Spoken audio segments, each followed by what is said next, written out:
C'est quand on voit cette manipulation. Déjà, enfin, moi je suis très choqué, je le dis depuis hier et je comprends qu'on ait envie de récupérer les corps de ces enfants et de cette maman, mais moi je suis très choqué qu'on échange des corps contre des prisonniers qui sont accusés, qui sont condamnés, qui sont vivants. Mais voilà, après ça c'est un choix et c'est un choix politique, j'ai envie de dire, et je comprends aussi que retrouver les corps c'est important dans la religion juive. Mais est-ce qu'il faut continuer à dialoguer avec ces gens-là? Est-ce qu'il faut continuer à faire ces échanges quand on voit quel point ils méprisent les otages, ils méprisent le respect, ils méprisent la mort, ils méprisent les corps. Ils méprisent la vie. Ils méprisent la vie, oui. Mais ils sont contre la vie. Est-ce qu'il faut continuer, David, à parler avec ces gens-là et à échanger?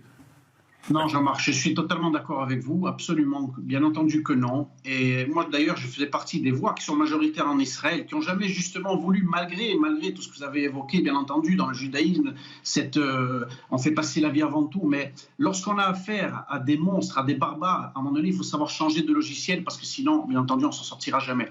Mais aujourd'hui, je peux vous dire une chose, qu'il y a eu des mots très forts du ministre de la Défense, M. Israël Katz, qui a parlé de vengeance, M. Netanyahou aussi, qui a dit que finalement, là, on ne sait même pas s'il y aura la phase 2, parce que là, ça allait beaucoup trop loin. Et en réalité, Jean-Marc, là, il faudra une punition. Aujourd'hui, Israël n'est même plus dans le devoir, comme on dit toujours, de se défendre. On n'en est même plus là, parce que ça, bien évidemment, on a besoin de l'autorisation de personne pour le faire.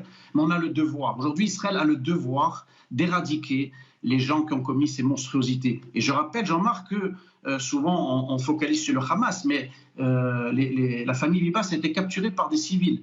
La population civile de Gaza est en symbiose avec le Hamas et devra payer aussi le prix. Alors le plan Trump sera peut-être la punition, parce qu'à un moment donné, cette population doit payer les atrocités, l'horreur. Et on sait que nos soldats, chaque fois qu'ils sont rentrés dans des maisons à Gaza, non seulement ils ont participé au kidnapping, ils ont aidé, et en plus on sait à quel point l'idéologie, justement, est barbare et monstrueuse, puisqu'on trouvait des livres de Mein Kampf un petit peu sur toutes les tables de nuit de ces familles palestiniennes. Donc ils vont devoir payer le prix. Aujourd'hui, Israël est dans le devoir de faire payer ces monstruosités, et on ira jusqu'au bout.